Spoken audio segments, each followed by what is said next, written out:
Welcome to Raw Female, a podcast that offers an unfiltered look at women in midlife. We're your hosts, Kris and Allie.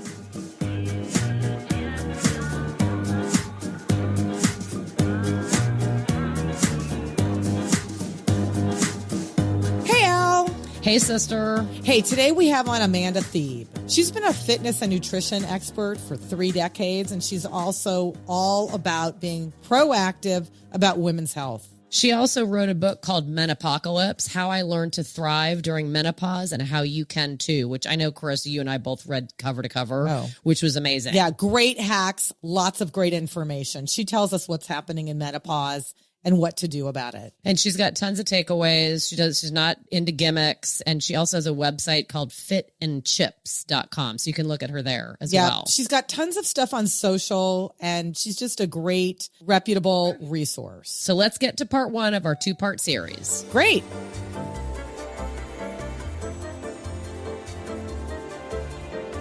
Amanda, we are so happy to have you on the show today. We love that. I love all this content. I can't wait to get into it. I love the book. I love the tone of the book. We both read the book. By the way, read the book cover to cover. Yeah. We're big. You've got a good writing style. We're big life hackers. So let's get right into it.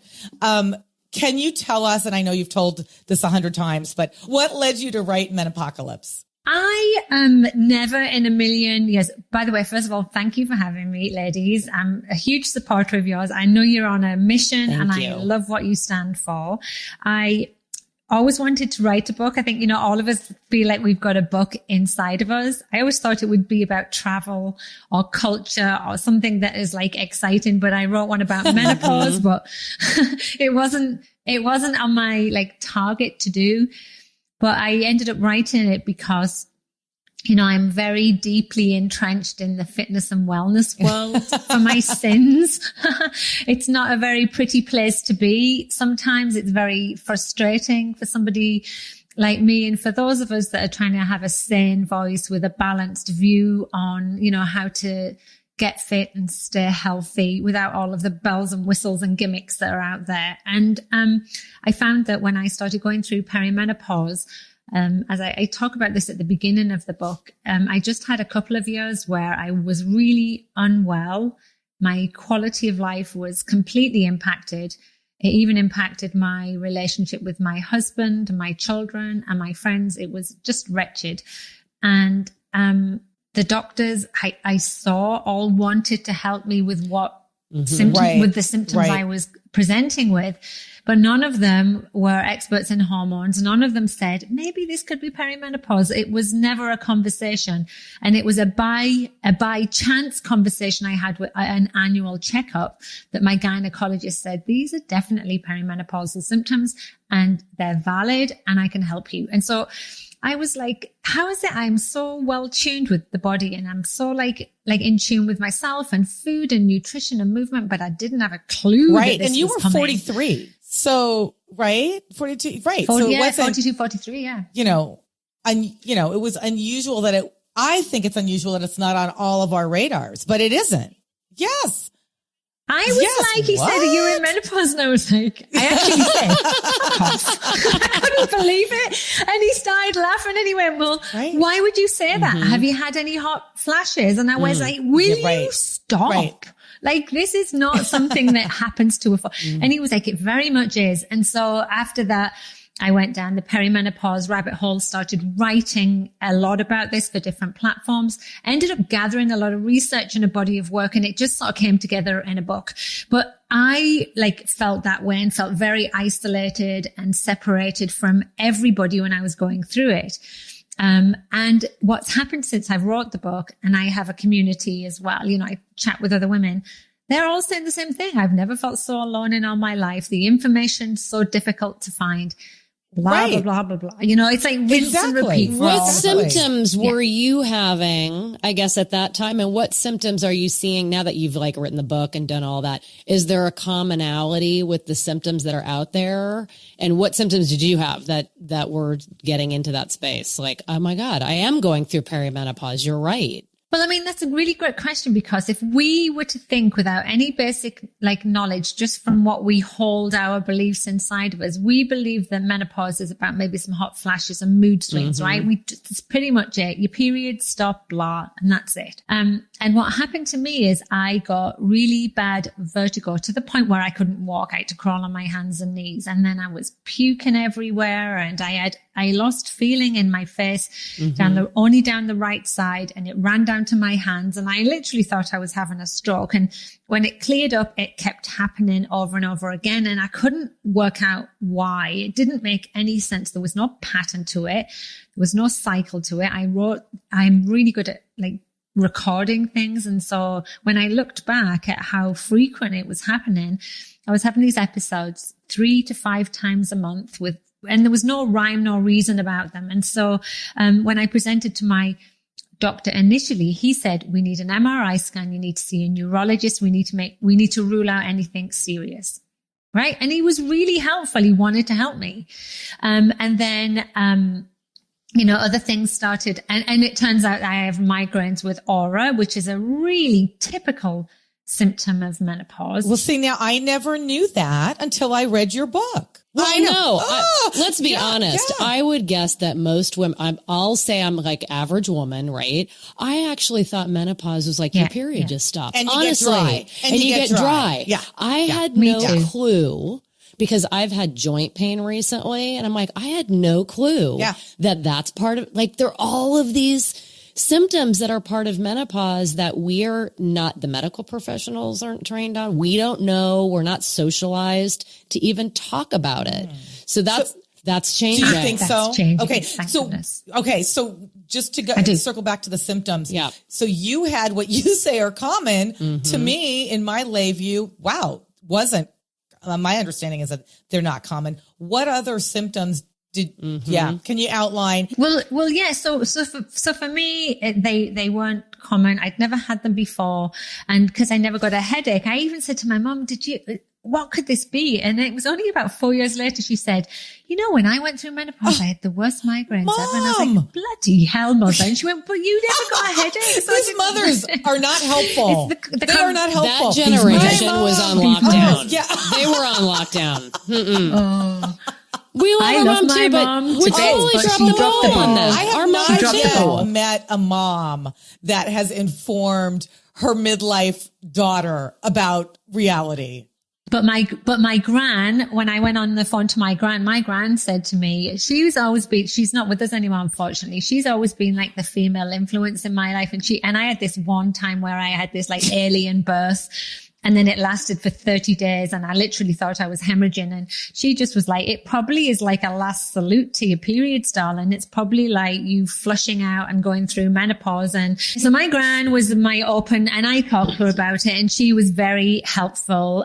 But what I was going to say is that by the time I went to my gynecologist, I didn't recognize myself. My whole personality had changed. I wasn't socializing. I was withdrawn, and it was very not like me. And he said, you're struggling with depression, and we know depression is heightened as we lose these hormones. And what I was going to say to answer the very first question you asked is, when I've spoke to other women, what type of things that they presented with that they go to the doctor to and then ask for help, and it's not recognized as perimenopause, and nearly all the time it's neurological, emotional, mental health is impacted. So what we know now that's fact is that although estrogen is mainly produced in the ovaries, it actually impacts so many systems in our body. In fact, we have estrogen receptors almost everywhere.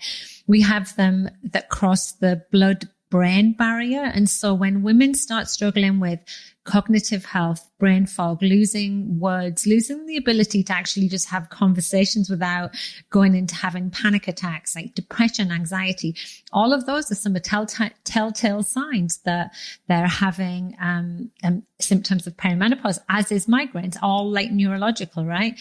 Joint pain, all of those things, even like heart palpitations. There's so many symptoms that come up, but I think to me the biggest one is probably the mental health aspect of this. And so when women go to their doctors and say, I don't feel myself. I think I'm depressed. Because you usually have 10 minutes and you go in with one symptom because you want it sorted, right? You don't go in and go, well, last Tuesday I had a hot flash, but then on Wednesday my vagina broke. You don't do that, right? You actually, I'm going to circle you go back in to with that. one symptom. Yeah. And then typically what's happening in the medical community, who you rightly say, unfortunately have never been trained in the management of menopause, they will overprescribe antidepressants instead of going to the first line treatment of hormone therapy, which is what we know is the most helpful treatment for women.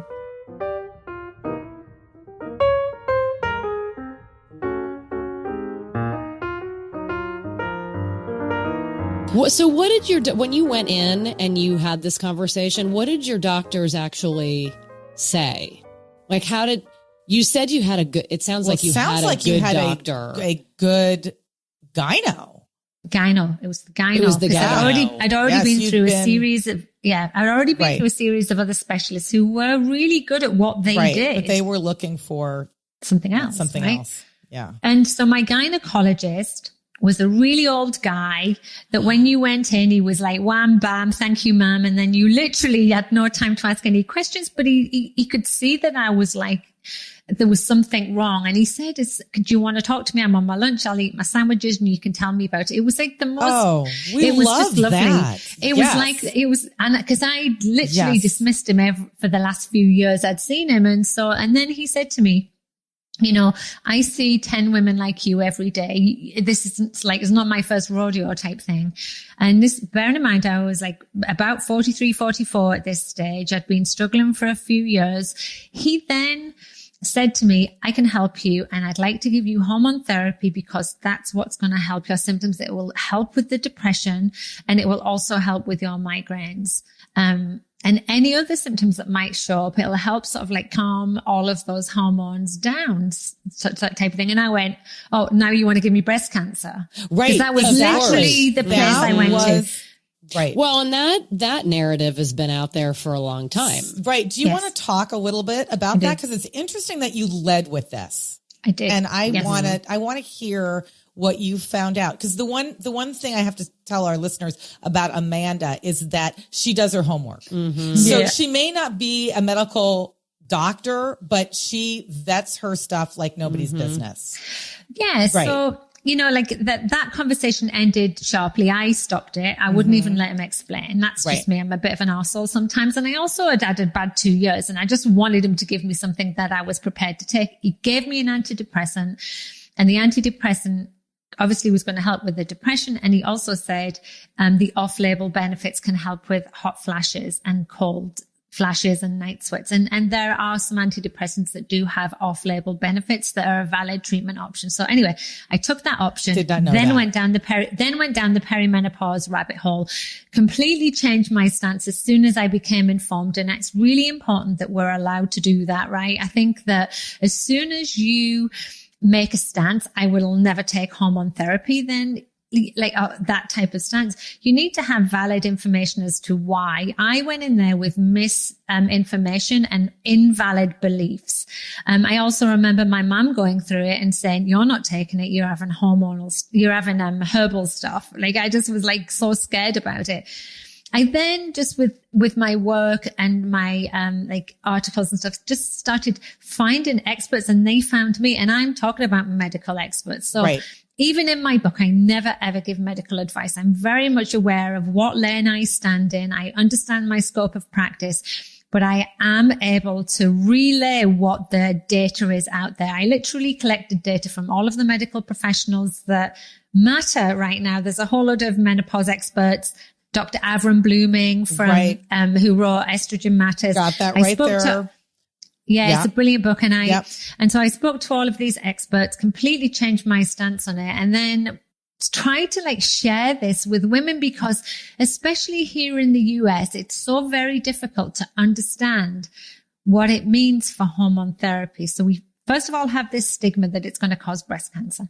And we need to debunk that. We need to move away from that message because it's dated. It's from a study that was done nearly 20 years ago that has since been pulled back by the researchers who were involved with the study to say it was incomplete, it was flawed, and estrogen is not a known carcinogen. It does not cause cancer, right? But there may be some contraindications for women who have breast cancer that they can't take it, but it's not been linked to a cause. In fact, things like smoking, being overweight, drinking wine every day, you're more likely to get breast cancer from those risk factors than you are from taking hormone therapy. And women who take hormone therapy are statistically likely to live longer than those who don't, because estrogen protects us. It's a protective hormone and we need it in our body. Mm-hmm. Exactly. And that study was the Women's Health Initiative study, I think, right? Back 2002. Right.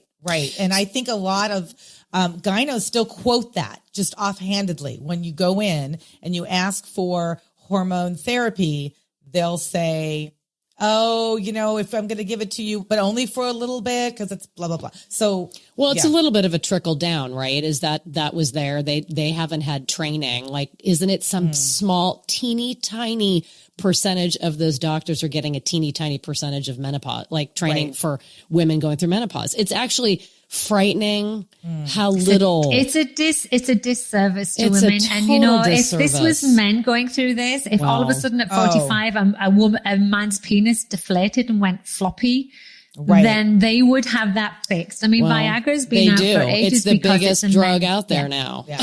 And so for women, like if you go to your GP, your primary caregiver, chances are they've had zero medical training in the management of menopause. And it's called the management because it's like how you prescribe to help a woman, right? They know what menopause is.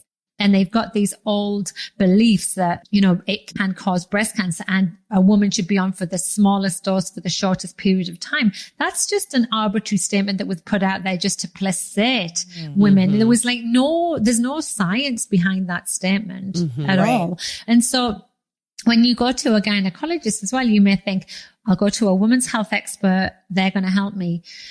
In medical school, only 20% of the OBGYNs will take menopause management. And so, shocking. Even then, it's shocking. Wow. And I've even had a conversation today. So it's just a bloody minefield out there and it drives me crazy because I had a woman contact me today and said, I went on the North American Menopause Society Find a Provider site because that should be a valid place for you to find a provider. She went to the site, found a gynecologist. The woman has a private clinic, charged $350 for the appointment, made her take a test that she didn't need, that wasn't supported by the North American Menopause Society, offered her pellets and also unregulated hormones to help her and a whole bunch of supplements. It cost her $2,000 for that appointment. And it's like, even the people you think you can trust. Right. How do you pull and find the right people? Well, I think it can be easy, right? So there's people like me that have written a book and have told you what the actual facts are, what the medical community is saying. There are valid, bioidentical, regulated drugs available from the FDA, approved, and by your insurance company. It should cost you no more than a few dollars a month.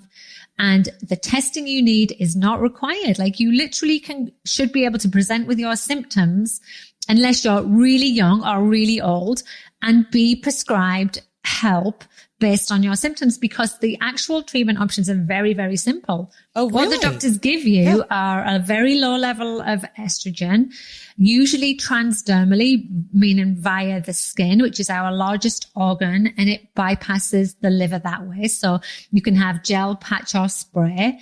And if you still have a uterus, if you're a woman with a uterus, estrogen can thicken the lining of the uterus. And in order to stop that happening, which can eventually over time lead to uterine cancer, you have to take an oral progesterone. And again, that's bioidentical, meaning it's similar to the hormones your body produces.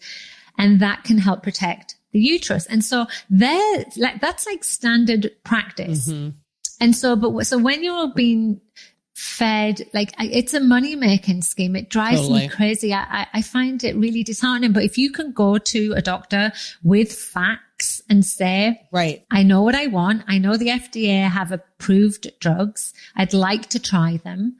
If he won't help you, then go somewhere else. Yeah, go somewhere else. Ask for a referral. I gotta say, I had my gyno for I don't know how many years, and I had this conversation with her kind of lately just to see. She went nowhere with it, and I'm like, I'm done. I can't be with a gyno that's not going to sit down with me and say, what are your symptoms? Let's talk about. I mean, I'm 52. And this is in the last few years. So my take is the same. If you're with a gyno that's not having these conversations, even after you're prompting them, it's time to change that up and get a new gyno. I actually ask your friends, ask your friends, and ask for referrals. I love that your gyno was a man. I do too. An older guy too. An older guy. I love that. Feels good. And my gyno here is an old South African man, and he's just been the most, he's like my granddad. I love him. Right. I had an older endocrinologist who was 80 years old, and I felt like he was so proactive and advocating for me and my whole, because I had a thyroid issue. Don't discount men doctors just because we're female. I don't think so. Yeah. I hear the message all the time that you should only see a female practitioner, and I've seen female practitioners that have just tried to get money off me, and so I don't know. I think you've got to just go by like maybe if they've got reviews, reputation, referrals. Usually the North American Menopause Society's website has got some valid options. There's another place that I like called Geneve for North America. Yes. Which is GENNEV. It's a telemedicine service, and they set you up with registered professionals, and you can then get a prescription that you can use via your insurance, because if you get unregulated drugs and the insurance company don't cover you, you're probably talking $350 a month. Right. So there's privilege right there. Right. Women who take them, whatever. Like if you want to spend that type of money, fine. But for most of us, we can't afford that. Right. And we'll put those in the show notes too, because I know, I'm familiar with both of those. Join us next week when we talk to Amanda about diet, exercise, and lifestyle choices in midlife and menopause. Kris and Allie are not medical professionals, and we don't play them on the internet. Our podcast is for informational purposes only, and nothing is intended as professional or medical advice in any way.